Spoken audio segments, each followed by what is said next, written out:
Hey everybody, welcome to part 2 of this multi-parted series of this Teenage Mutant Ninja Turtles print that I'll be having at some conventions towards the end of the year. There'll be local stuff, so a few that were actually in the stream for the first episode, you guys are actually asking about purchasing some, and I'm looking into some online stuff because I only go to really local shows in Windsor, Ontario, Canada.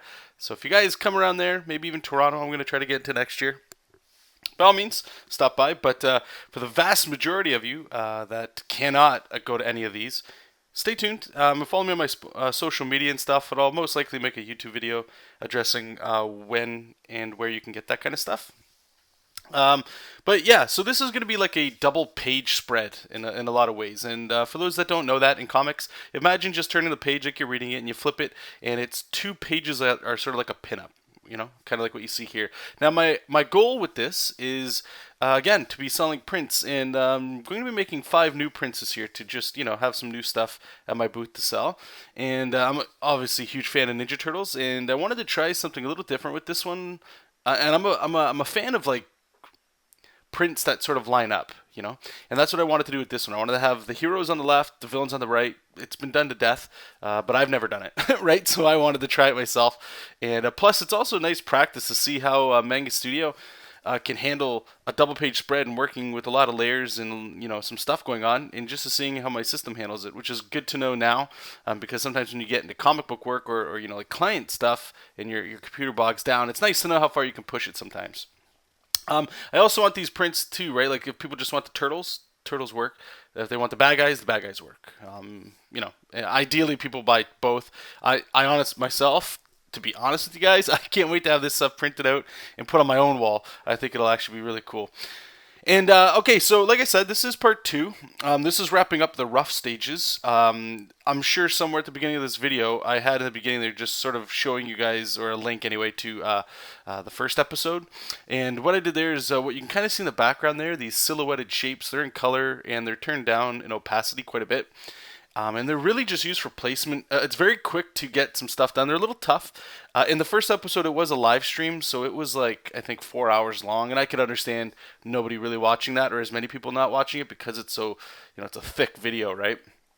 But yeah, working in silhouettes, you guys will see me do a lot more of that. You can actually go back a little bit. I don't know when you're watching this video, but at the time of this recording, there's another video where I have like a morning routine sort of thing. And check that out.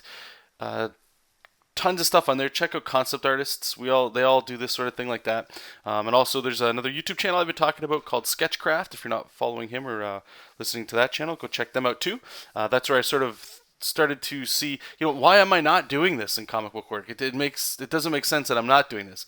And I'll talk more about silhouette stuff like that if you guys are interested. Leave comments below. Maybe we'll just do a whole silhouette video, all that cool stuff. But so here you can see like what it is there. I'm working on Shredder, and I'm just what's there. There's 2 ways of doing this, right? And the one version is just literally drawing over the silhouetted shape you have, and I find that's good and bad. It's good because it sort of makes you have to think of creative decisions based on a scribble, we'll say, like that blobby shape, that silhouette. And the bad part is sometimes it can force you into, like, it just doesn't work. And that's why you'll see, like, a lot of the times I'm following pretty close to the silhouetted blobby shape. And then there's a lot of time, like especially in this cape here, you'll see like on the left hand side there, I keep erasing, where I start adjusting it. And you should be able to break out of it. This isn't, anything here is not a prison.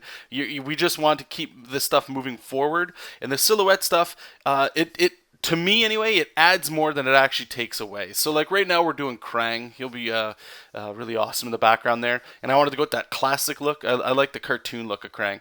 There's something very cool about that. But you can see with his hand here, watch. The 2 fingers are there, and then I started using the silhouette that I already had for the remaining 2, and they just weren't working, so I just scrapped it and changed the hand, right? Like, it's not a big deal. Even his head, I brought that down just to really push it back to hopefully show that size, the massive size of this body in the background. And when we get the Baxter Stockman on the left there, the green dude, who's a fly, I really start breaking out of the mold there as well. But again, I recommend it, and I said this in the stream too, please guys, do a little bit of research on your own. Again, like concept art videos, or even just watching my stuff or whatever, and just once a day practice doing a quick silhouette, and then maybe the next day or even the same day just draw over it. you know, and try to find the shapes that are in there.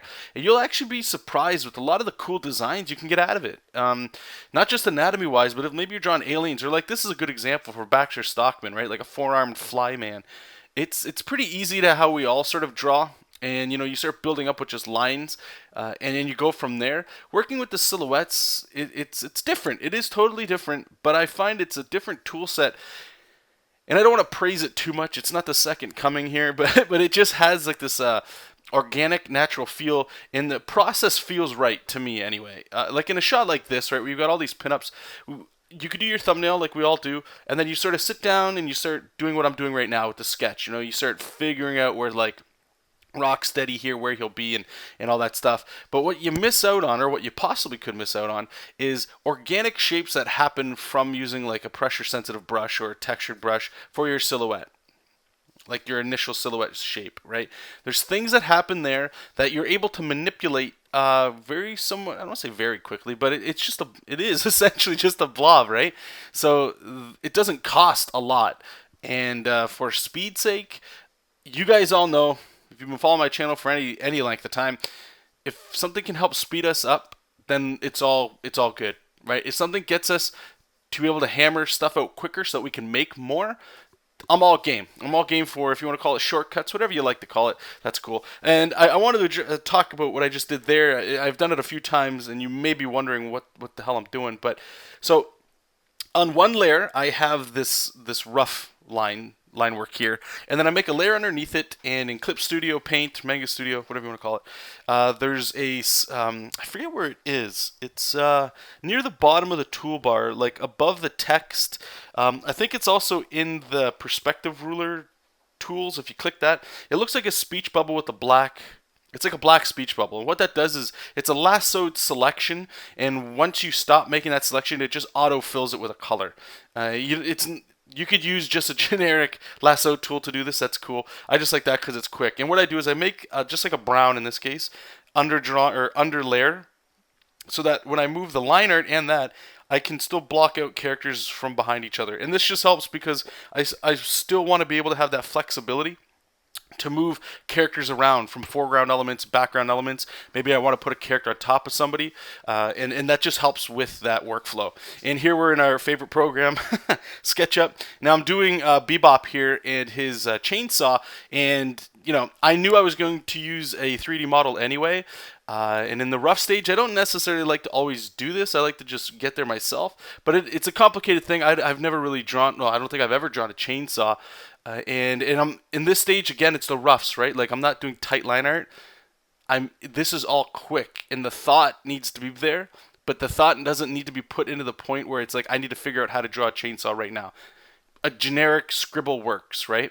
But it's a complicated thing to hold. It's sort of like drawing somebody with a gun. If you haven't drawn somebody with like a rifle or anything like that, the hands, they are holding something. And I need to make sure that what those are, it's okay. You know, that I can go in there and still sort of get that to work. So you can see I was also just tilting and turning some of the characters around there just to make sure everything fit into where it was going to go. And then the last little aspect here are the mousers. Now this was a toss-up I talked about in part 1 of do I put foot soldiers back there, right? And I'm like, you know what, there's enough humanoids on there. I just want these.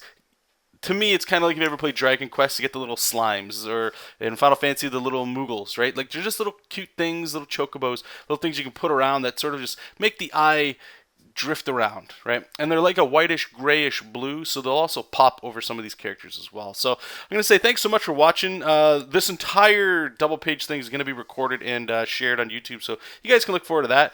It might take a couple weeks or whatever, but the next stage here is going to be the line art, and then we're going to get into the inks, and then again, like I said, I'm not sure if I'm doing the coloring or if I'm going to hire that out. So if I do it, you guys will be able to see it. If not, you guys can follow me on social media to check the stuff out. Thank you guys so much. Keep reading comics, keep making comics, and I'll talk to you all very soon. Bye-bye.